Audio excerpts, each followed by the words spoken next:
Hi, I'm Jimmy DeYoung. Welcome to Prophecy Today's Middle East News Update. This week we'll be taking a look at the events as they are taking place in the Mideast and how they fit into God's prophetic word.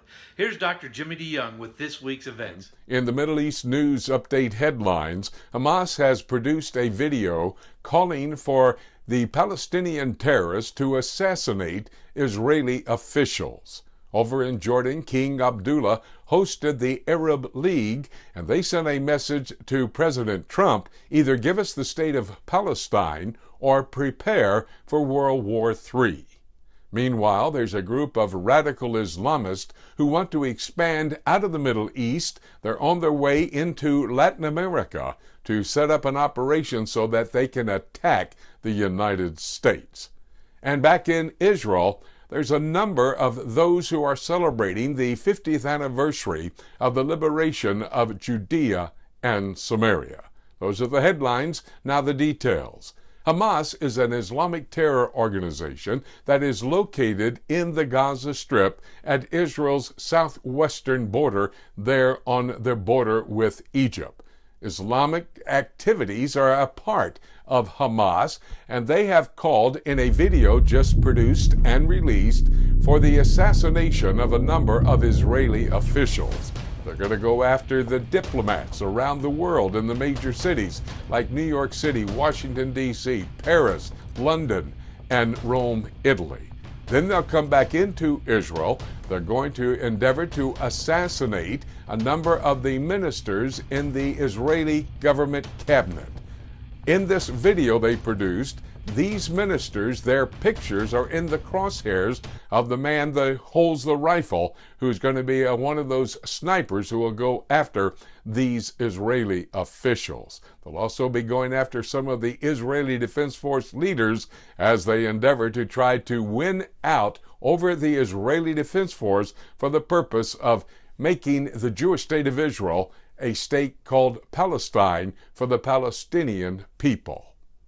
Meanwhile, in Jordan, there is a meeting of the 22-state Arab League. The Arab League, a group of the Arab nations, 22 of them, who have gathered together to discuss the problems in the Middle East as far as the Arabs are concerned. Now, let me remind everybody, there are 22 Arab states plus the Islamic states. For example, Afghanistan, Pakistan, Iran is not an Arab nation. If you're an Arab nation, you speak Arabic and your religion is Islam. These Arab states, the Arab League, want the president to give them a state or they're going to move into World War III. But in addition to that, they've also petitioned UNESCO. As you might remember, a couple of weeks ago, UNESCO made the statement that the Jewish people have no connection to the Temple Mount in Jerusalem. Now the Arab League wants UNESCO to say that the Jews have no connection to the entire city of Jerusalem. And they say they want a two-state solution, not a one-state solution, ultimately, which would be a one-state solution, the state of Palestine. They say if the United States tries to move the U.S. Embassy into Jerusalem, blood will flow in the streets. There are a group of Islamic radicals who've decided to expand outside of the Middle East. We're talking about Saudi Arabia and the Wahhabis, the fiercest of all the terrorist organizations in the Middle East. In addition to that, Islamic State and the Iranian Revolutionary Guard, who are expanding their operations into Latin America with the purpose of setting up a position to be able to attack the Jewish state of Israel. And finally, there are a group of Israelis who are celebrating the 50th anniversary of the liberation of Judea and Samaria. Now let me remind you that Judea and Samaria, sometimes referred to as the West Bank, is a piece of real estate between Jerusalem in the south and the Sea of Galilee in the north. It was referred to as the West Bank because Jordan, between 1948 and 1967, controlled that piece of property. Now, the Israelis control that piece of real estate referred to as the West Bank, but they call it the area of Judea and Samaria. The Bible talks about God giving this land to the Jewish people. 36th chapter of the book of Ezekiel, and chapter 34. In chapter 36, 35 times, the Lord talks about what he is going to do in giving this land to the Jewish people. In chapter 34, 18 times, he said, I will do it.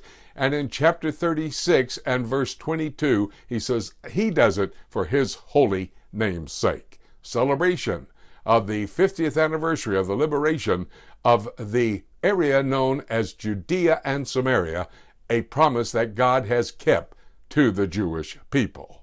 I'm Jimmy DeYoung, and that is my Middle East News Update. That was Dr. Jimmy DeYoung as he took a look at the events that are happening in the Mideast and how they fit into God's prophetic word.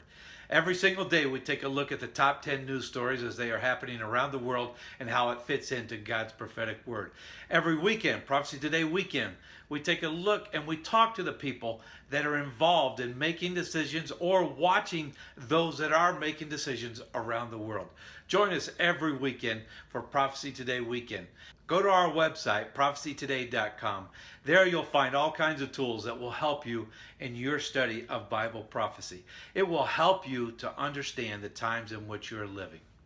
Join us again next week as we take a look at the events as they are happening around the world, especially in the Middle East, on our Middle East News Update.